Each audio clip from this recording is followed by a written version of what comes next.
Sampurasun nempangkeun abdi sadayana siswa-siswi ti SMA Negeri 5 Kota Sukabumi. Di dieu abdi bade ningalikeun pondok pesantren Dikil Alfat anu bade ningali museumna.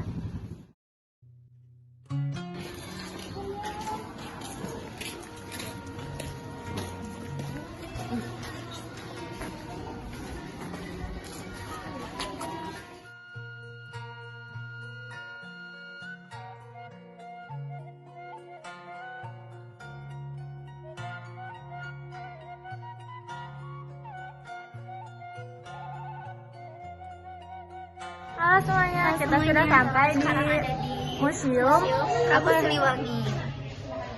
Jom kita masuk, kita lihat dalamnya apa aja. Ada di ruangan sejarah Islam. Mari kita masuk, ayo. Halo, nah selamat datang di ruangan sejarah Islam yang dimana benda-bendanya itu peninggalan para nabi, sahabat dan para aulia Allah. Nah, coba lihat di sini.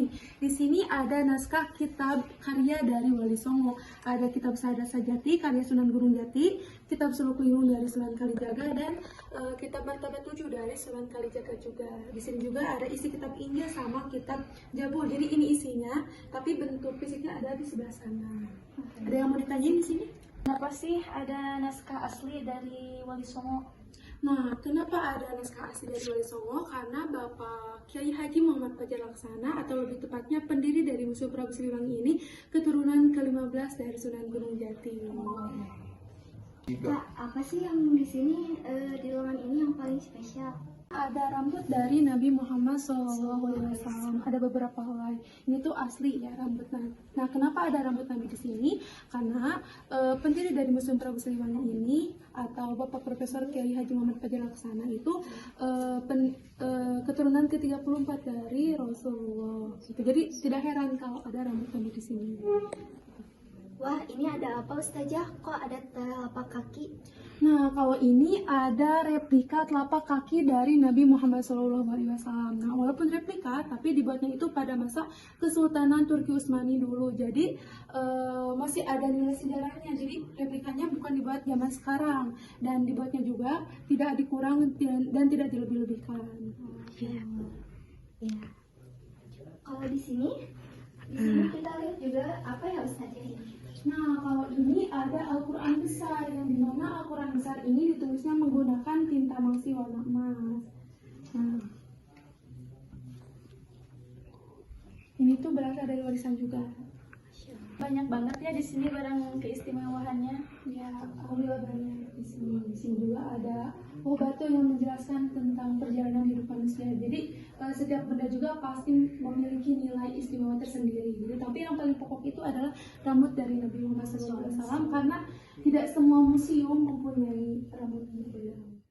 Kita udah keluar dari ruangan sejarah Islam. Kita lanjut ke ruangan umumnya. Ayo guys.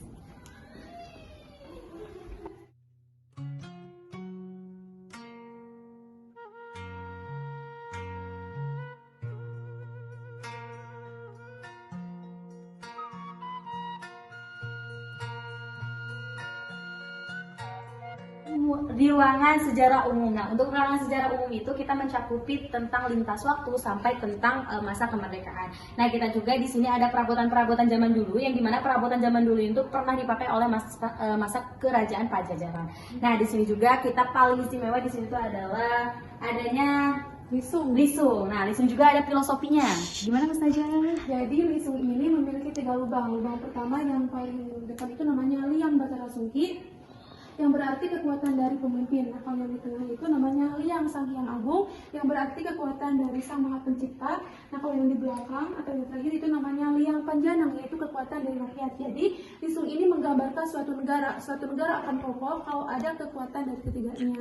Nah, lisung juga ada halu atau lumpang. Nah, halu dan lumpang ini fungsinya itu sebagai undang-undangnya atau yang menjalankannya. Nah, ada juga di filosofi dari Lisung itu dimaknakan oleh Lisung yang namanya Lisung Mau, yaitu Lisung Pajajaran. Nah, pemimpin itu seperti kepala, badan itu seperti Tuhan Yang Maha Esa.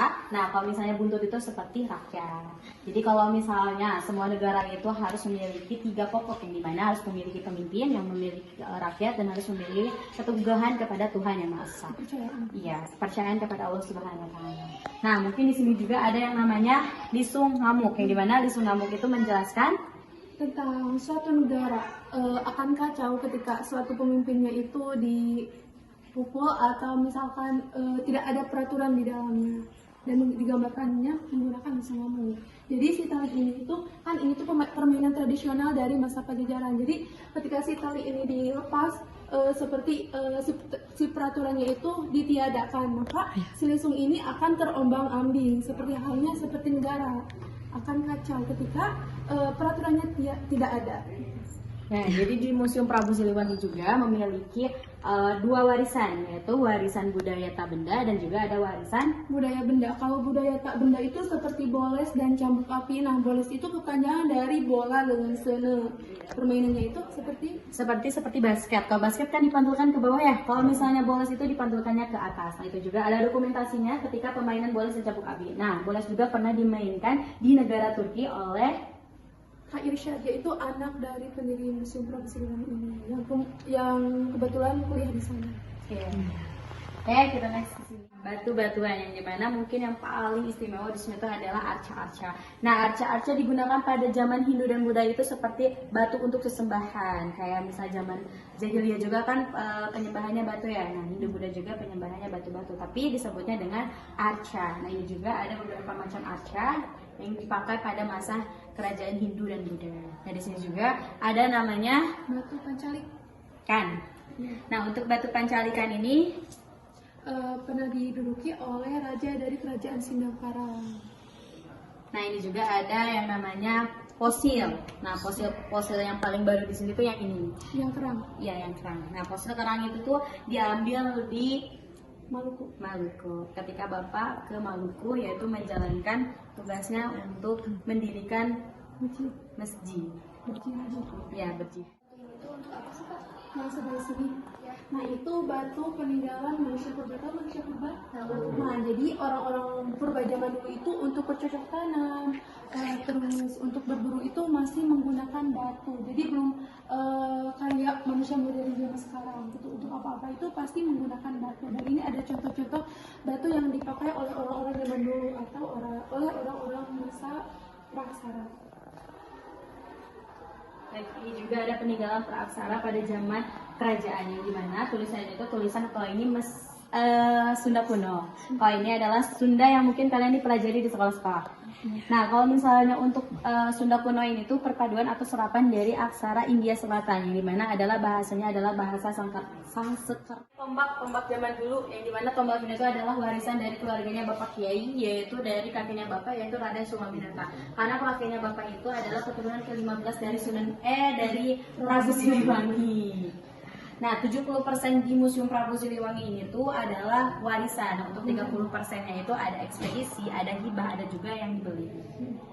Nah, mungkin di sini juga ada beberapa arca, ada juga beberapa macam guci. Nah, ada guci juga.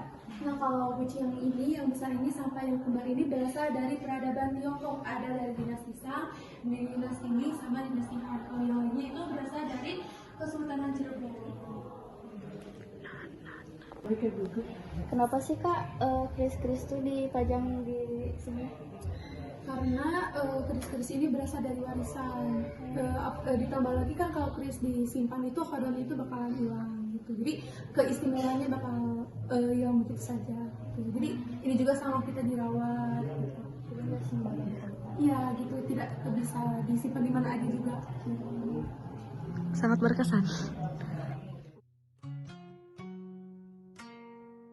Di sini ada koleksi mata uang asing dari negara-negara apa aja sih Kak?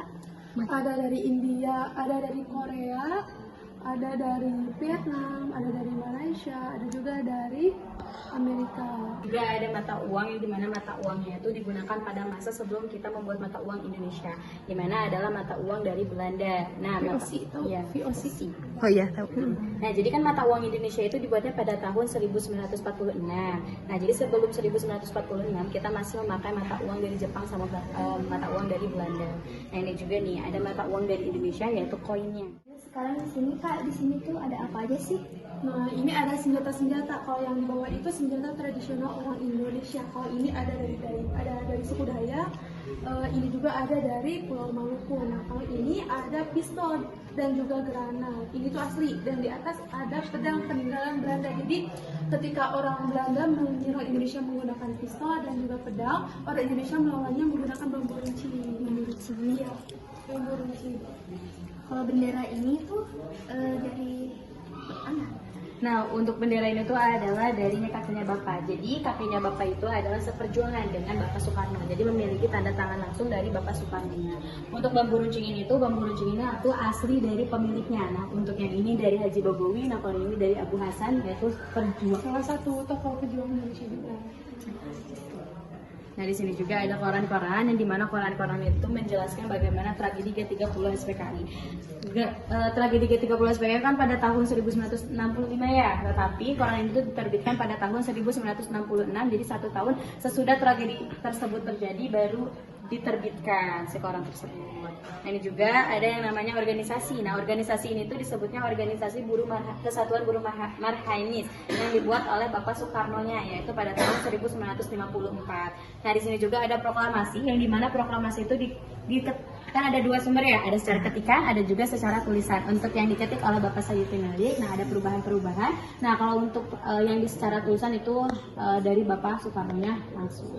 Nah, yang paling istimewa di sini tuh adanya silsilah Bapak Kiai, yaitu Bapak Kiai memiliki keturunan ke-17 dari Prabu Siliwangi dan keturunan ke-15 dari Sunan Gunung Jati.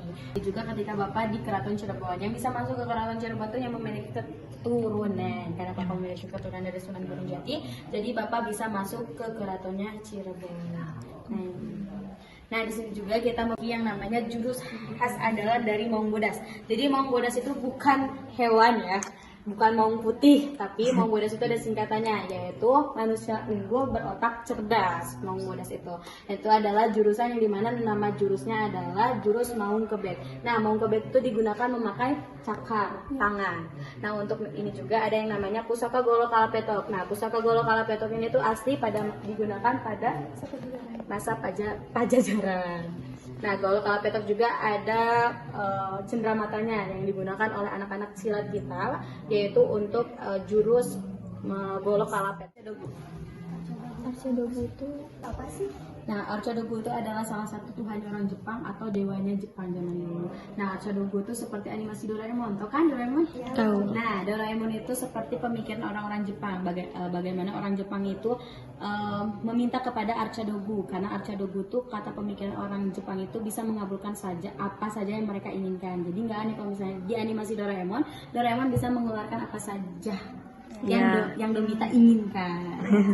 Itu juga ada ditranslate Translatean tentang Arcedogu oleh salah satu mahasiswa dari Universitas Tokyo, yaitu Kishin Jiruma. Kita lanjut ke ruangan khusus benda Pajajaran. Ayo.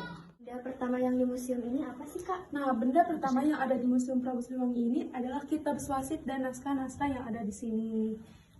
Kalau kitab itu menjelaskan tentang apa? Nah, kalau kitab swasit itu mencakup 4 orang. Yang pertama ada menceritakan tentang Prabu Siliwangi, yang keduanya ada Subang Larang, yang ketiga ada Syekh Kuro, sama yang keempat itu menceritakan tentang Raden Kian Santang. Di sini itu banyak kujang ya. Paling istimewa itu kujang yang mana sih?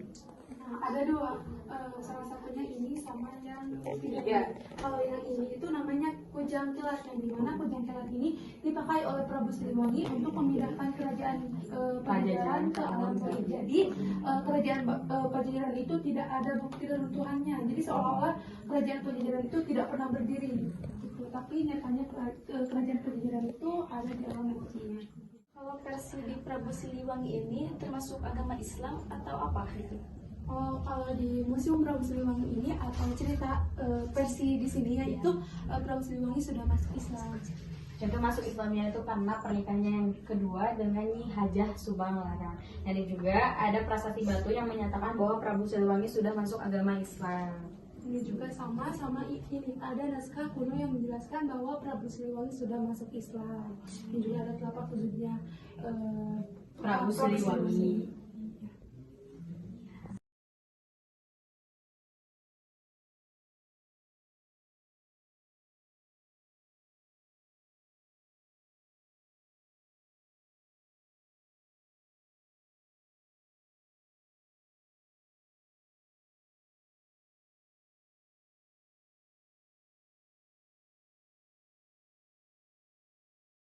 Kita sampai situ aja, kita udah banyak